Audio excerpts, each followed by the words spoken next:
هنيئا للفريق السنغالي بفوزه ببطولة شان منظمة في الجزائر عن جدارة واستحقاق. السنغال والشعب السنغالي كيستاهلوا كل خير.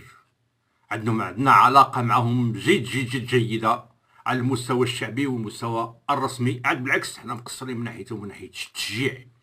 وبقدر ما فرحت الفريق السنغالي فرحت الفريق الجزائري فاش خسر. نعم، ولا أخفيكم سرا، لأن نيتهم كانت ماشي مزيانة من ناحيتنا.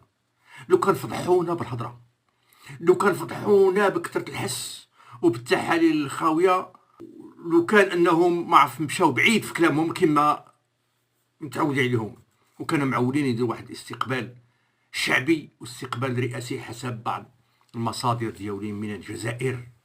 وكان الشنقريحه معول يتصور ومعول يهز الكاس ومعولين انهم يتشفاو فينا وما وصلوش.